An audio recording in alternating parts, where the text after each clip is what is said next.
A lot of folks are still feeling a bit rattled over what happened on Saturday night at the White House Correspondents' Dinner. I was there. Kayleigh was there. Looked lovely in her gown. We were not expecting to have the dinner end early. And before they actually start the whole dinner, a lot of times it's not so much about the event itself. It's about the receptions and the parties and the brunches that surround the Correspondents' Dinner. That's become kind of the franchise here, and it allows a lot of people to do networking, D's and R's to be caught together, journalists talking to sources. And Bloomberg has a little soiree like that in the building right before this starts, right underneath the ballroom, or I guess it's right on the same level or something on the ballroom. Doesn't matter. I walked into the reception this year and saw some of my colleagues. Kayleigh and I got pictures. We'll put them on social media for you. Tyler was there. And you know who was at the bar? Frank Luntz. Frank. I was so delighted to get a little bit of time in the wild with Frank Luntz. Again, not knowing what this evening would turn into. And so when we came back to air today, we wanted to spend some time with somebody who can speak to a moment like this, a very delicate moment. Once again, politically, we frequently turn to Frank at times like these, the CEO of FIL. I like to call him a celebrity pollster.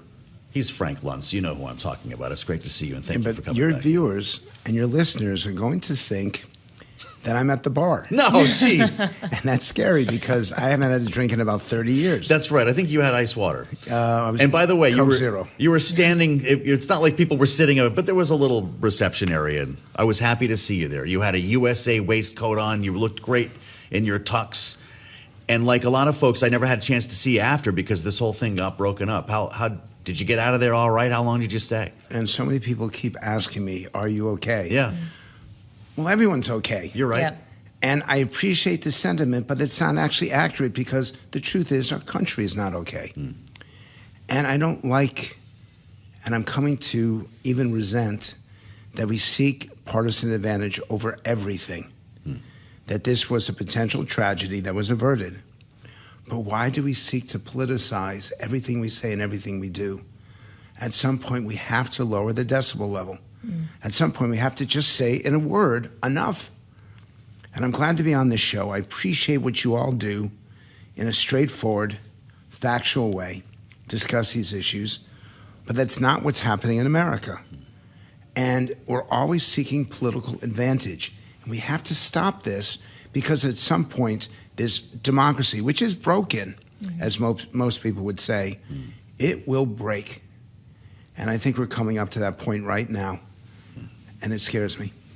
Well, we just heard from the White House Press Secretary Caroline Leavitt about this. She actually described this as an attempted assassination, which would have been a third against President Trump. But she talked about the rhetoric that is pervasive in American culture right now. She said, look at the language in the manifesto, and you can easily find it on social media, that others are saying some of this exact same thing. And I wonder if you agree with that characterization, that what we saw on Saturday is an extreme example of someone who has taken to heart ideas of the president being a fascist or authoritarian, because those were the examples that she was pointing to. We all have to stop.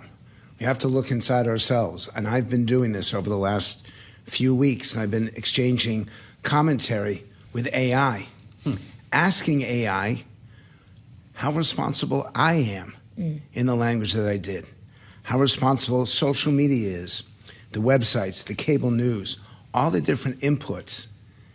And I'm going to get an answer to that, and I'm determined to show America the mirror because we have to look at it. We have to see ourselves. It's so easy to blame the other side. That's not what needs to be done. We have to accept responsibility and accountability. We're coming up to a very important election. I think the Democrats are in very good shape in the House, and I now believe that there's a 50-50 shot that they take the Senate. So my question to them is, congratulations, we'll see if it happens. How are you going to be different? How are you going to pull in all of America rather than just the people who voted for you? How are you going to work with the president if the American people give you that responsibility? Is it just going to be impeachment? Is it just going to be acrimony?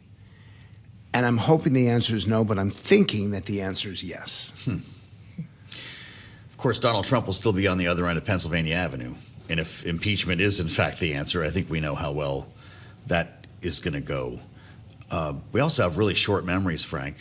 we've been through Butler, we went through the other one down in Florida. Now this happened. To your point, nobody got hurt. Everyone's fine. And by the way, the security services, and I don't know which camera's on because I would look at whichever camera to say thank you. I'm looking for a red. So you believe the system worked, right? The system we worked. saw this guy dart through the mags, and they still stopped. He never got in the room. And they got to their people that they were responsible for keeping them safe so quickly.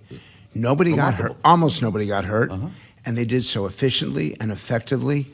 And I'm thinking, this is democracy at its worst, and this is democracy at its best. And I want us to be aspiring to service, to selfless service. I teach at West Point. That's my highest priority. And I don't know if I want to admit this, but a few of my cadets are hopefully going to meet the King of the UK wow. That's great. Momentarily. Fantastic. Because the special relationship is special, Yeah. and it does matter. But we should look at this moment that happened on Saturday. I'm begging the media who was there, which is everybody, use this as a reflection moment, as a pivot moment, to do the best job you possibly can, to tell the truth in a way that people will hear it, and to help us, to inspire us to do better. And that's what your show does. That's what every interview does. I'm thankful for this. Let's do even more. Oh, you're very kind, Frank. As we consider this notion of political violence, and you mentioned your students, and it has obviously been present in conversation in the last 24 hours to the point you were making about the security forces that were present and did their jobs incredibly well on Saturday night. We were afforded that protection by the United States Secret Service and others. Many others in this country have not been so lucky when they themselves have been in similar situations. And I wonder if is it a political violence conversation that needs to be had exclusively, or a wider conversation that needs to happen about violence and gun violence in this country? Wider, because it's not just gun violence. It's how we treat each other. It's the verbal violence. It's, some cases, physical violence. That we need to reestablish a commitment, a genuine commitment to a meaningful, measurable change in this country so that, once again, we treat people with respect. We treat them with dignity. Republicans, independents, Democrats, libertarians, social democrats, or socialists, we all have to do it. We all have to be involved. And this network is all about the economy. It's all about profitability. But there's something more important than profitability, and that's security. And every American deserves the sense and the reality of being safe and secure in their homes, in their neighborhoods, and in their country. So does something come from this moment, or do we pack this up with the rest of the bad memories that I mentioned and move on to whatever the UFC fight will be on the South Lawn, and we'll all be focused on that? How do you keep this front of mind? By my taking the time here and diverting what you wanted to talk about to being focused on this, and by you all doing the same thing. You don't realize that your voice is replicated, your voice reverberates across the country, and that people look at Bloomberg for the truth, the whole truth and nothing but the truth. So use that platform as much as you can. This is why I love teaching at West Point. Yeah. These people don't understand selfishness. They understand selfless service. They understand leadership with character.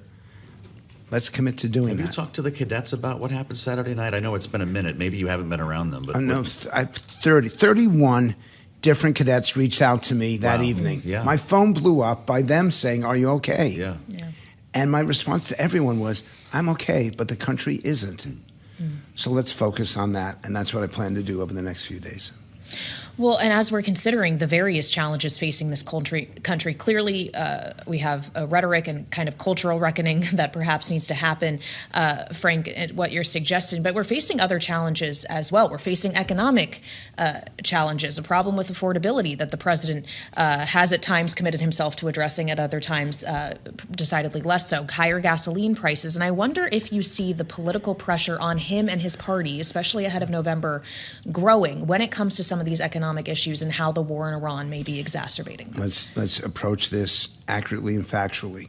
He won in 2024 because he was the candidate perceived as being better able to address affordability and security than his opponent.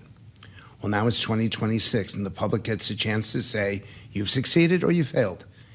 So he needs to focus on affordability. He has succeeded at the border. He's actually succeeded at security. But drug prices, healthcare prices, gas, food, just the way that we live has become so difficult right now. And so many Americans, 51%, are living paycheck to paycheck, struggling to get by.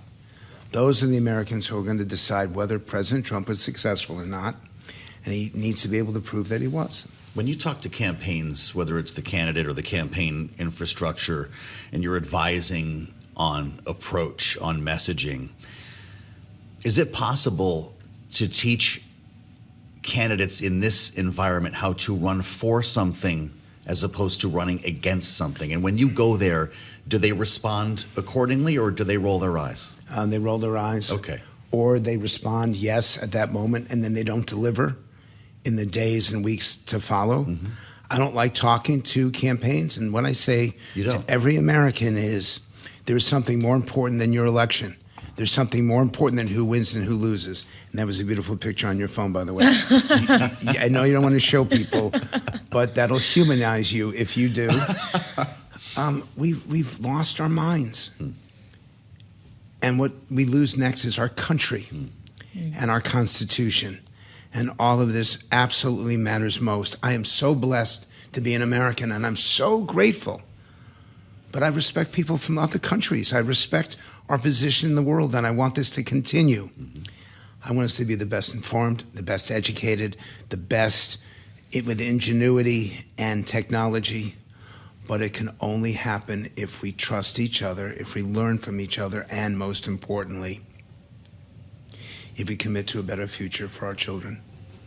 I know it matters to you, because I saw your phone. It does. I'm sure it matters to you. Let's do it. Let's try.